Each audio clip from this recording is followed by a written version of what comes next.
Saint-Julien-en-Beauchêne est une commune du nord-ouest du département des Hautes-Alpes, et limitrophe du département de la Drôme.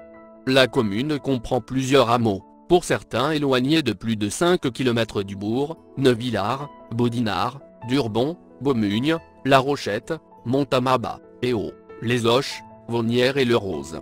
Saint-Julien-en-Beauchêne est situé dans le pays du Buëch ou Beauchêne, plus précisément dans la vallée du Grand Buëch.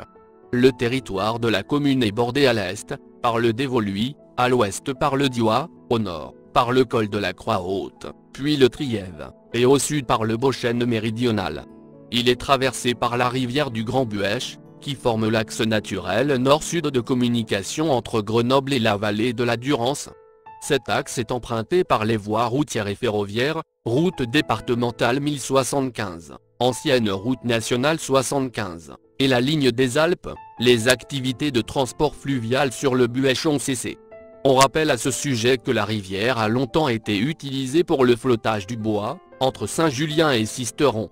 2 sentiers de grande randonnée traversent le village: le GR 94 qui passe à Montama, et à Vaunières.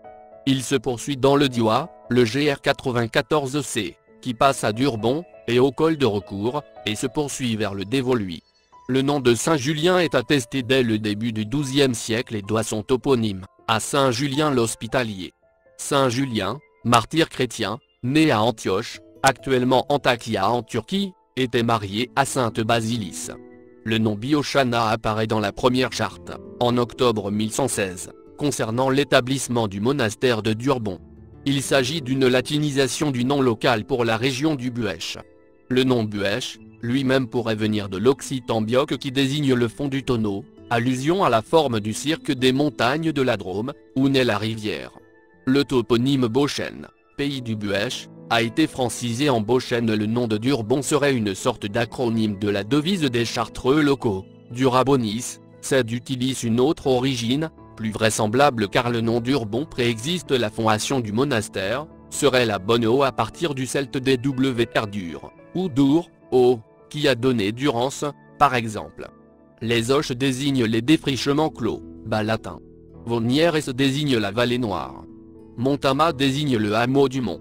Baudinard, autrefois écrit Beldisnar, évoque en occitan le lieu d'un bon dîner. Beaumugne est une francisation de l'occitan Balma, grotte. Les noms de Neuvillars et de La Rochette parlent d'eux-mêmes. Saint-Julien-de-Beauchêne, en occitan ou alpin. La présence humaine est avérée depuis le Paléolithique dans tout le Beauchêne, notamment grâce aux découvertes de mobilier taillé, faites à l'occasion des travaux de construction de la voie ferrée, dont le tracé emprunte la vallée du Grand Buëch. Les fouilles des grottes et abris ont révélé la présence de mobiliers épipaléolithiques et néolithiques dans toute la zone, par exemple sous l'abri des Coréardes, à Luce-la-Croix-Haute, dans la grotte des Ours, à Aspres-sur-Buëch, et dans la grotte de la Tyrolienne, à Agniels-en-Beauchêne. Des lames polies provenant de Saint-Julien ont été versées aux collections de l'Institut de paléontologie humaine du Muséum d'histoire naturelle de Paris. Beaucoup plus près de nous, l'époque romaine n'a guère laissé de traces. Les voies romaines alpines passaient en effet un peu à l'est du Beauchêne, par le col Bayard, voire dans le Dévoluy, le col du Festre, ou à l'ouest, par le col de Cabre. À la fin du Haut Moyen-Âge, le Beauchêne fait partie du Saint-Empire romain germanique. Cette appartenance est cependant contestée par les comtes de Provence, à l'évidence plus proche géographiquement. L'empereur se débarrasse du problème et confie l'ensemble de cette zone, y compris une partie de la ville de Gap même, tandis que l'autre reste au comte de Provence, à l'évêque de Gap, qui, situation tout à fait originale, cumule pour la région la totalité des pouvoirs religieux et civils. Il exerce ses pouvoirs sans pratiquement de contestation, après avoir fait la nécessaire allégeance à l'empereur. Ces pouvoirs et cette allégeance seront régulièrement renouvelés, et notamment par Frédéric Barberousse, à Gap en 1184. Les évêques de Gap apparaissent ainsi dans les chartes, en tant qu'évêques et comtes de Gap. L'église paroissiale est aujourd'hui dédiée à Saint Blaise, bien qu'elle fût longtemps dédiée à un autre saint, Charles, comme en attestent les relations de visite des évêques de Gap, qui ne manquaient pas de rappeler qu'ils conservaient la nue propriété de la paroisse, même si les Chartreux en avaient l'usufruit.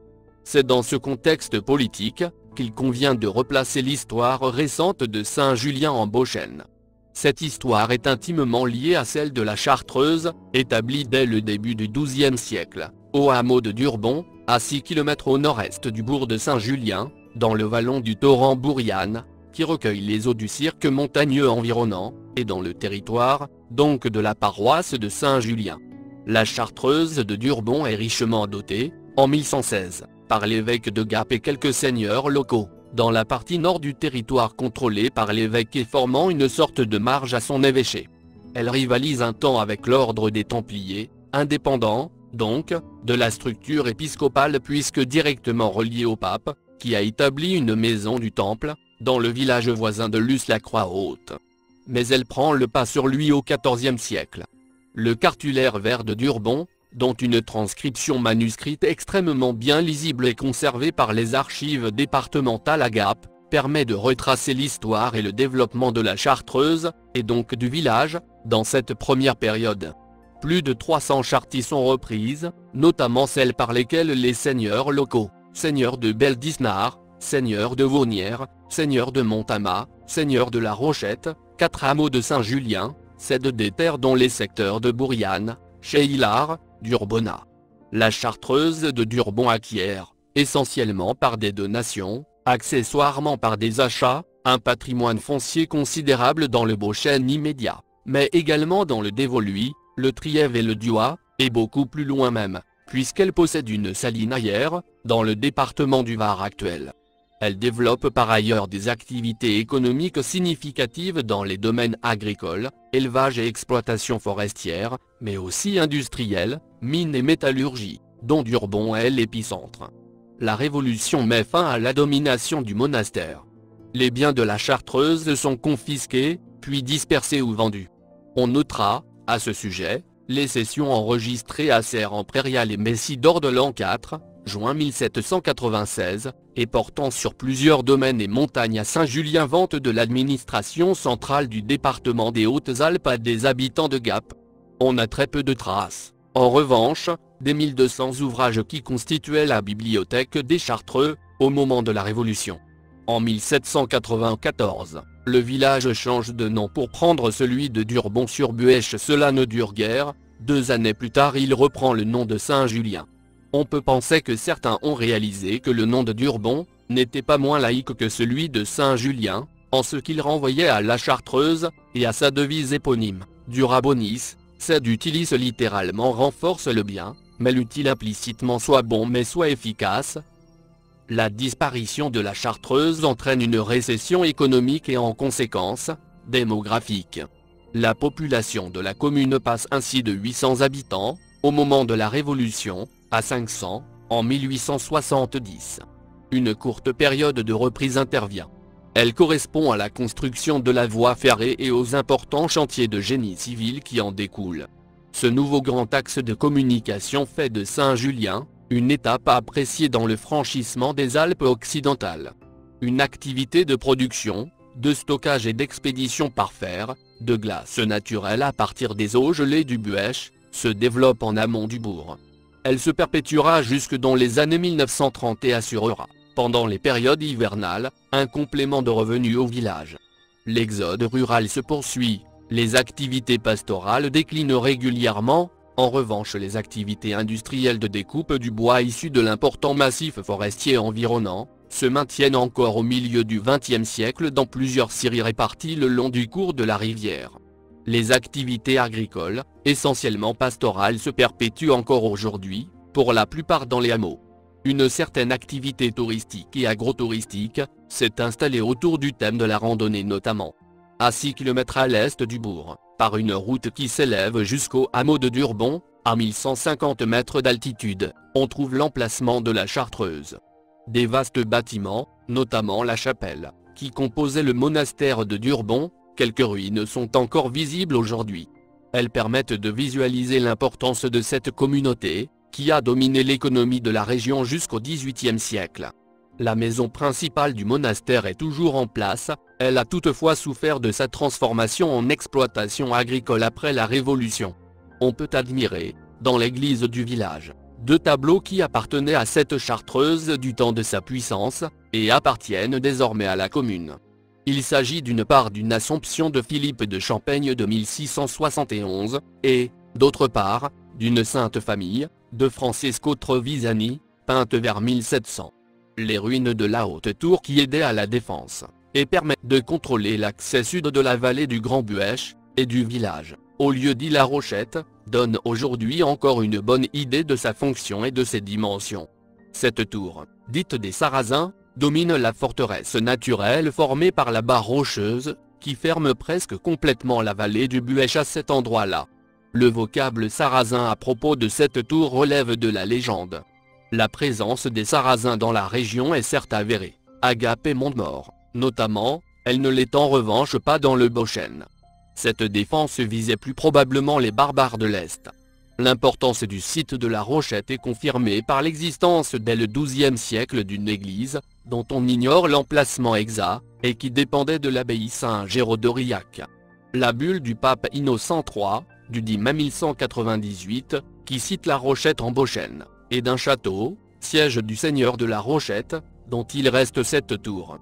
Les chapelles des hameaux de Vaunières, à 6 km au nord-ouest du bourg, et de Beaumugne, à 5 km au sud-est du bourg, construites au XVIIe siècle, ont été très bien conservées et restaurées, leur charme et leur simplicité sont intacts.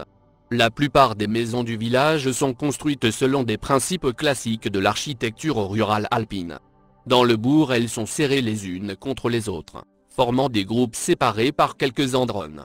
Sans cave. Le premier niveau des maisons est composé d'une suite d'espaces avec voûte en arc de cloître qui était réservé aux animaux. Le deuxième niveau, auquel on accède par un grand escalier extérieur en pierre, est souvent structuré avec ce même type de pièces voûtées qui ont, pour certaines, conservé des éléments de mobilier adaptés à cette forme particulière.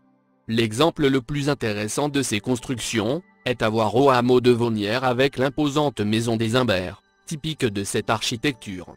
C'est à l'occasion de travaux sur une autre de ces maisons du même hameau, qu'a été découvert en 1970, un trésor composé d'un lot de pièces d'or anciennes, et scellé dans un des murs. La partie revenant au propriétaire du produit de la vente de ces pièces, a été utilisée pour financer la restauration de nombreux bâtiments du hameau. Personnalité liée à la commune. L'écrivain Jean Giono fut un résident régulier de Saint-Julien en Beauchesne.